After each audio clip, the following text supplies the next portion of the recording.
Hello, everyone, and welcome to Alta Live. I am so excited to welcome you to today's conversation with writer, editor, and surfer Steve Hawk. It is an absolute joy to welcome him here today, and we're going to be talking about Mavericks. Mavericks is a surfing location off the coast of Half Moon Bay. We're going to learn a lot more about it today, but it, in fact, made the cover of our Seven Wonders of California issue. I mean, obviously quite visually stunning. It is also a bit of a surfing anomaly, especially here in California. We're going to talk to Steve all about it, who has surfed and survived Mavericks. Steve is a writer and editor who lives near Half Moon Bay. He previously served as the editor of Stanford Business Magazine, the executive editor of Sierra, the magazine of the Sierra Club, an editor of Surfer, and a consultant and writer on the HBO series John from Cincinnati. Steve has an incredible resume, CV. Check it out. He has done so much cool stuff. So dig deeper into his roles if you can, because it's fascinating. In fact, he busted me watching some YouTube videos of him talking about his escapades earlier. Before we dive in and talk about Mavericks, a little housekeeping. Alta Live is the digital interview series we do here at Alta Journal. If you're unfamiliar with Alta, we are gorgeous. We are an award-winning quarterly magazine and website focused on California and the West. The West as we see it. That means Hawaii, Alaska, Colorado. Trust us, we know the West. You can attend these events for free every Wednesday. Alta Live is at 12:30. Third Thursday of the month is the California Book Club. And if you really love us, you can subscribe and get 4 gorgeous issues of Alta a year, $50 a year. You get this and a beautiful gift.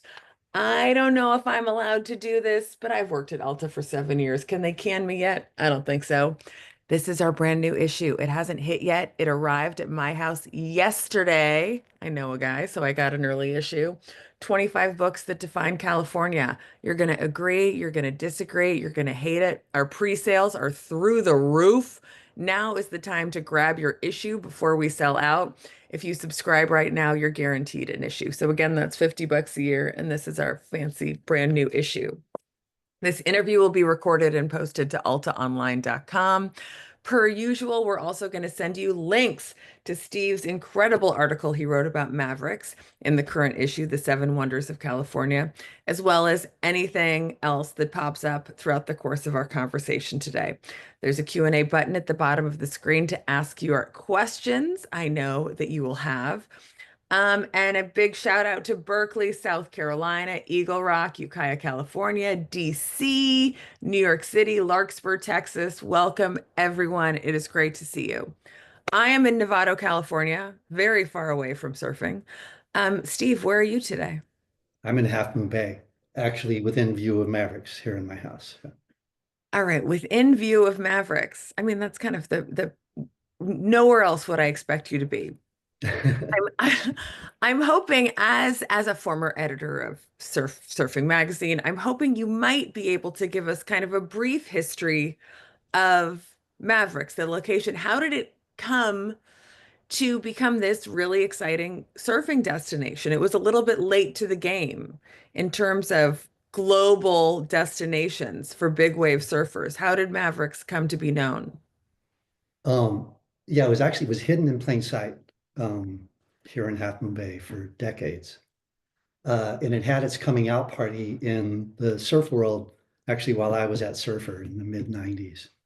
Um, One of the most interesting stories about Mavericks is that there was a guy here in Half Moon Bay named Jeff Clark who started surfing it in the mid to late 70s by himself. He grew up here. He was he had a hunger for big waves. He saw this wave out there, finally dared to paddle out to it, couldn't talk any of his friends to come with him. So he basically surfed it alone. Not that often, a couple times a year, maybe missed a couple of years, but many times surfed it alone for 15 years. And then in the 90s, 92, 93, he persuaded some other big wave aficionados down in Santa Cruz to come up and join him. And when I was at Surfer, we caught wind of that because one of our editors had grown up there in Half Moon Bay and he was sort of plugged into the surf scene here. And we sent a photographer out and got the first photos and ran a cover story. And then in the surf world, once other big wave surfers realized that there was a legitimate, really well-shaped, consistent big wave in Northern California, just a half hour from San Francisco, that the world just started descending on it. Because where are those other big wave spots? They are far afield. Yeah, they are. And at that point in the 90s, Hawaii, the North Shore of Oahu was the go-to spot if you wanted to really get good big waves. There's a few spots there, most notably a place called Waimea Bay, which was sort of the premier big wave spot since it was first ridden. And then I think the first time anybody surfed there was in 1957. So the whole thing's relatively young. The whole sport's relatively young, big wave surfing. Then there were some other big wave spots. There's a place down about an hour south of Tijuana off of Ensenada called Todos Santos, another big wave surf spot that came out a few years earlier before Mavericks. There's a place down in Peru called Pico Alto. There's now a place up in Oregon that's a legitimate Oh, place up in Lincoln City.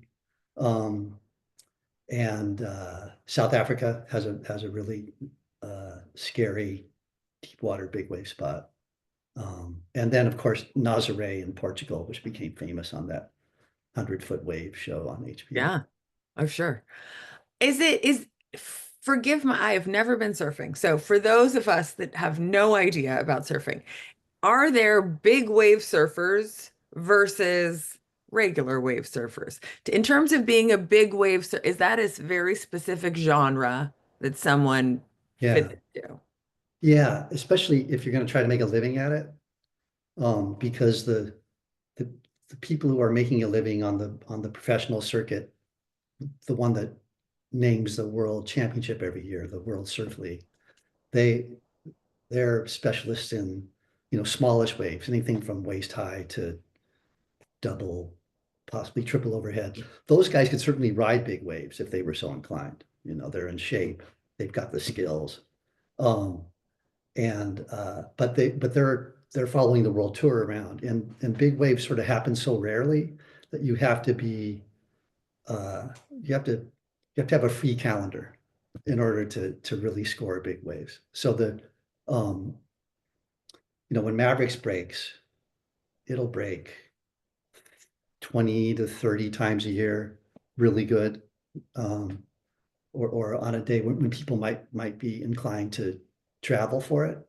But um, usually you get about a week's notice if you have an idea it's going to be Oh, good, really?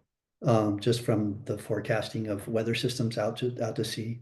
And it takes a while for the waves to get here. Um, so guys will come in from, all over. But they only have about a week often only about 2 or 3 days to really get there. I want Um, I want to share a couple of images just to kind of give folks an idea of what we're looking at.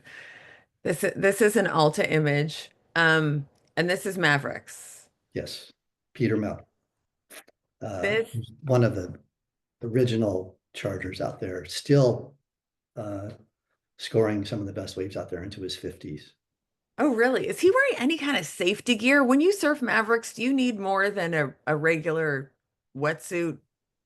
Uh, yes, you don't need it, but people have started using them. They're wearing these inflatable vests these days that go under their wetsuits, that have two little pull cords, and the cords are attached to CO2 cartridges that fill up um, their vest with air so that they can, if they get held under too long, they can pull a cord and it'll bring them back to the surface. Is that what gets you?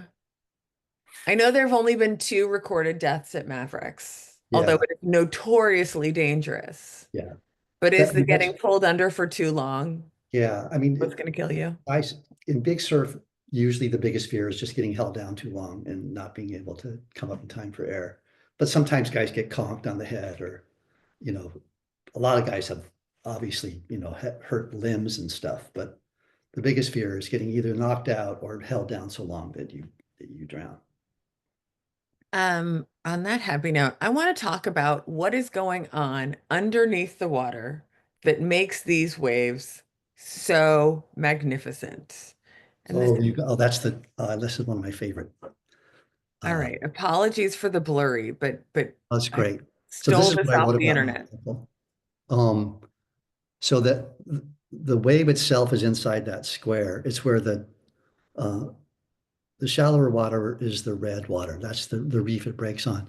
But you can see above and below that rectangle, there are two kind of trenches that taper and get smaller, narrower as they move to the northwest. And that's really the secret to why Mavericks is so big and rideable. Um, See, the thing about big waves is there's a lot of places around the world where there are giant waves, but there are a few places where the waves actually have that shape that surfers like, which is that it's got that tapering shoulder, so you can get just ahead of the whitewater and the tube and ride, to the side. Um, and what happens here is the way the waves work is as they approach shore, the shallow water slows them down. So where that reef is, where that red part is in the rectangle, um, the wave is dragging there and it's slowing down and it's standing up and starting to break. And then that deep part to the south of it, below it, that part of the wave is still in deep water, so it accelerates ahead of the shallow part, and um, it's almost like it's giving the reef a hug. Both the part above and the part below, those parts go ahead, and then it all kind of converges and forms this big triangle. So you can have a deep water swell of 20 feet. Like in the open ocean, it would measure a 20-foot swell at, say, 20-second period. Period is actually a much really important part of it. That's the distance between crests. Um, but it'll turn into an 80, 100-foot wave because of those trenches. And so it's this kind of geographical phenomenon that allows for these particularly wonderful waves, that waves that rival those in Portugal or Mexico or Waimea. It's this kind of unique anomaly underground, or under the ocean that makes for that. I gotta point out, the red is the reef. That looks Red so is the reef. So that's where it's dangerous. shallow. And then that just below that rectangle, there's that flat area, Yeah. yellowish. That's really deep water right there. In fact, you can sit in a boat or on a jet ski or even on a surfboard in that over that trench and not have to worry about the waves breaking on you because they're too deep for the waves to break. That if you want to watch Mavericks, that's the way to do it, is hire a boat, get a good skipper, and go out there and sit right next to it. Well, yeah, we were talking about this beforehand. Watching Mavericks, first of all, is the competition still happening? The competition it was an annual thing, provided they never knew when the date was going to be because there are so many variables, and I mean, you got to be real flexible to participate in Mavericks. Is the competition still happening? I know they do years on. It's done. It's over. For now, anyway. Yeah, they didn't get the sponsorship for it. There's been a lot of really boring politics behind the scenes on that we don't really want to get into. But even in the years when they did have sponsors, the conditions all have to come together. You have to make sure that the local wind is good. Like you can't just have big waves, but you have to have sort of calm local winds, either blowing slightly offshore or completely glassy. You can't have fog because you can't see what's going on. Um, and you have to make sure that the swell is long enough, is going to stick around long enough so you can have 8 hours of competition, 8 to 10 hours of competition. So if it's a short-lived swell sometimes, or if the swell peaks overnight and then come morning is starting to taper off, then they won't hold the contest. So they've only held that contest since it first started probably, gosh, the first one was probably 25 years ago, and I think they've held it not even a dozen times, 10 times. Oh, wow. But people still are out there. How frequently are folks still surfing Mavericks? A lot, yeah. I have a couple of friends who keep close count of every time they surf it. They call it a notch. If you go out there and you get a Wow. notch, you have to ride at least one wave to get a notch, and if you get caught inside, that doesn't count as a notch. There's a bunch of rules to that little game. But a buddy of mine surfed it once, 80 times in one season. Um, so When's the season? When's the Maverick season? usually opens around October. Sometime it has opened as early as September. So the Mavericks breaks on winter swells that come out of the North Pacific. So it has to be winter time Okay. around here, fall to winter. Um, and so it starts October usually. That sometimes, like I said, it'll be early. We once had, I think they had a giant day in late August once, which was crazy. But usually October, November, December, January, February, those are kind of the prime months. And then it starts to taper off. We're in March now, and it actually had a day just about a week ago where there were a bunch of guys out there. So probably by mid-April, it'll be done for the season. Why, if only two people have, and I say only, two people have died surfing Mavericks, it has a reputation as being terribly dangerous. I imagine that there's been deaths at all of these big wave locations throughout the world. Why do you think that Mavericks has this, other than the name, which is a little, Well, um, yeah, I don't know if it's any scarier than from a surfer's perspective, and certainly from the perspective of the guys who are out there actually charging it on the big days. And let's make it clear, I'm not one of them. I've but you surfed a surfed couple it. times. I've surfed it a couple times on small days, but I'm not out there on when it's serious Mavericks. And those days are done for me anyway. That was several years ago. Uh, but from a big wave surfer's perspective, Mavericks is I mean, Waimea Bay, Nazare, those waves are just as scary as Mavericks. They can all kill you, but Mavericks just has a couple of other things going for it. Once the water's cold, um, it's right now it's 51, 52 out there. It's pretty cold. And there are rocks directly shoreward of it.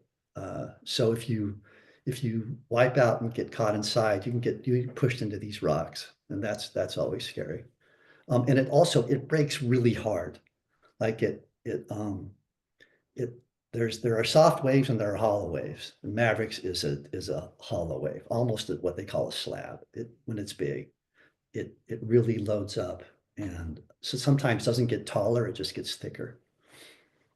Does it really, really, really hurt to wipe out? I don't know from personal experience, but yeah, I've had people tell me that it feels like your arms and your legs are going to get ripped off. Yeah, it can, because it's really violent, and it can and it there's some deep trenches shoreward of that. That reef is really has a lot of valleys in it, so you get shoved down into these kind of deep, almost like arroyos out there. Why do you think it's, and you could ask this question about skydivers or, any sort of kind of dangerous sport. But when it is good, when you hit that perfect wave at Mavericks, what about it is so spectacular? God, there's so much. You mean it's true of almost any size wave. Just being able to paddle into a wave and put yourself in the position where you're not too far outside or too far inside. You're right in that kind of Goldilocks zone where you can catch it and get to your feet. Um, and that thrill, I know that thrill in head high to double overhead waves really well. I do that a lot. And that alone is thrilling, but to do it on a 30 or 40 or 50-foot wave that's another kind of thrill that I'm actually not familiar with. And Um, you're never going to do it. You're past, yeah, no, I I'm don't past know, the age that. rule. Yeah, I'm past that. I'm a senior citizen now, so yeah, I'm past that. You Um, were mentioning there was someone who just hit potentially the highest wave at yeah, Mavericks. Can you tell us about that? Yeah, so on December 23rd of this last year, just a few months ago, we had a swell like nothing I'd ever seen hit the whole West Coast. It came from out of the North Pacific and it sent waves that weren't just really tall, but were also very far apart. There's a thing called period between waves. So if you have 10 seconds between waves, that's one thing. If it's 20 seconds between waves, it's another order entirely because it's an exponential progression for how deep the energy of a wave runs. So I think a 10-second swell, its energy runs about 250 feet deep. A 20-second swell, its energy runs about 1,000 feet deep.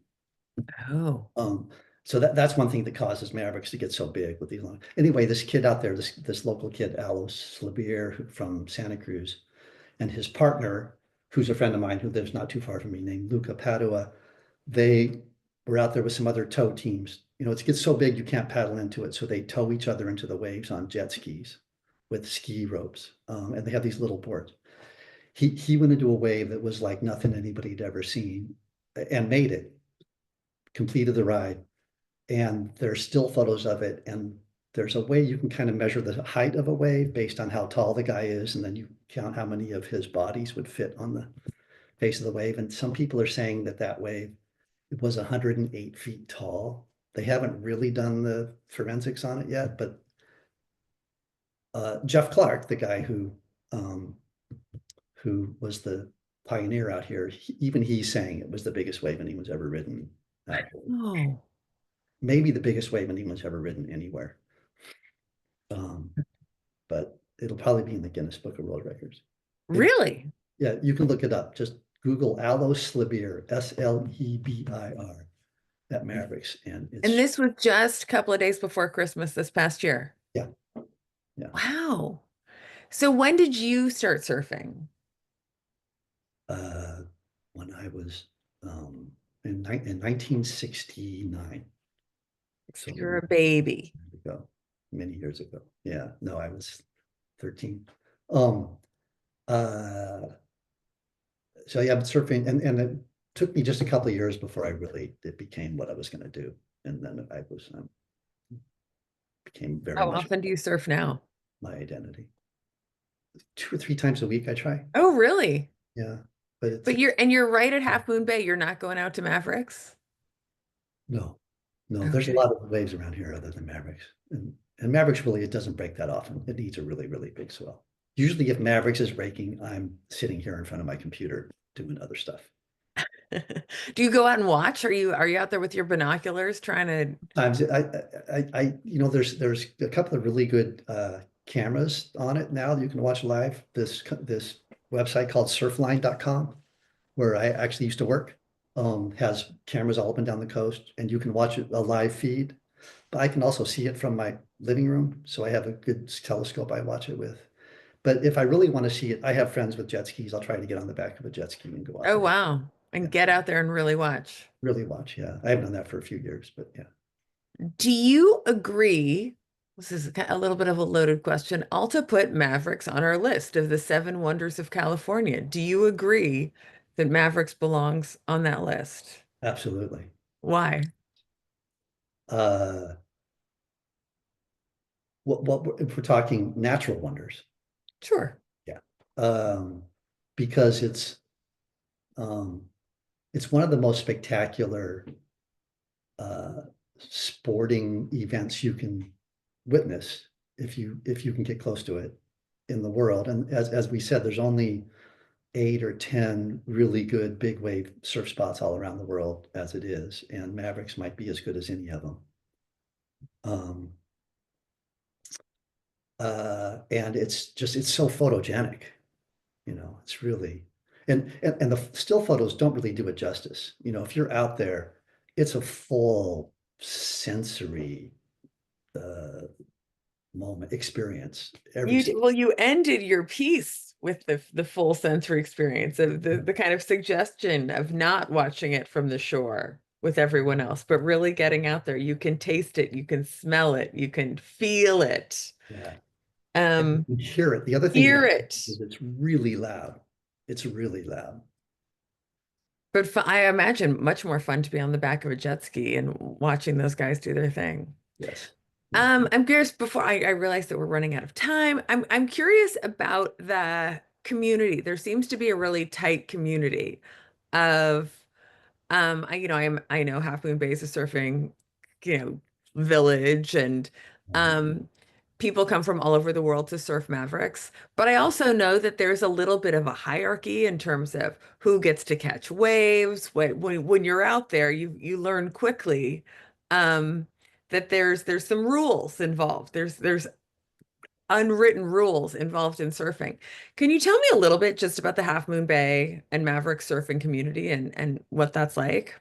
Yeah, it's actually different. The big wave spots in Half Moon Bay, I know this from I have a bunch of friends. It's much more of a brotherhood than at, say, a spot like Malibu down in LA or Rincon in Santa Barbara, or Black's Beach in San Diego, where um, there are locals who are going to get their share of waves, and you don't want to get in their way. And there's often, there can be fist fights and shouting matches, but out there where it's life or death, those guys watch out for each other. And you'll often see two or three guys on a wave because once you turn your back to that wave and paddle, it's kind of, you're either going or you're not. You can't sort of look over and see if someone's going next to you. So you'll sometimes see two or three guys on a wave and they'll kick out and they'll give each other high fives. If one dude drops in on another dude at Malibu when they kick out, there's likely to be a fist fight, So it's a little bit different in big waves. That seems like a NorCal thing. Not a NorCal thing. That's just a big wave thing. There are plenty of spots in NorCal where there are fist fights. Oh, re- Santa Cruz is a dog eat dog for sure. oh, really? Yeah. Noted to any rookies. Yeah. We've got one last question. I want to get in Harold's question. Why does the Coast Guard not permit surf viewing from the point? They do. They do. It's just Oh, Harold? on contest day, they don't because the too many people will climb that cliff. Yeah. It can get dangerous. But on a normal day, anybody can go out there and walk up the bluff to look down on it. It's only when the contest is on. So the contest is what it's too many people, it becomes prohibitive, I Yeah, so guess. they actually limit access to that whole stretch of beach. You have to go watch it in a bar or something. Do they, is it, it's Yeah, streamed live on. yeah, they stream the contest live. Yeah. This is fascinating. I will never surf Mavericks. I don't know if I'd get on a surfboard at Stinson Beach. I'm such a chicken. But I'm so grateful to you, Steve, both for your really kind of interesting take on what it's like to surf Mavericks and what's going on geographically underneath with it. It's been great, and I'm so delighted for you that your wonder made the cover of Alta Yes, Journal. that was really a surprise. I was so happy about that. Thank you so much for joining us today. And folks, thank you for joining us. Tune in next week. We're going to talk about John Freeman is going to join us for a conversation on his new collection of books, all Sacramento noir stories. So we're going to switch gears from big wave surfing to spooky tales of Sacramento. And I hope you'll join us for that. Steve Hawk, very, very grateful for your work in Alta and for speaking with us today. Thank you so Thanks so much. much. Really a pleasure. Take care. Okay, bye.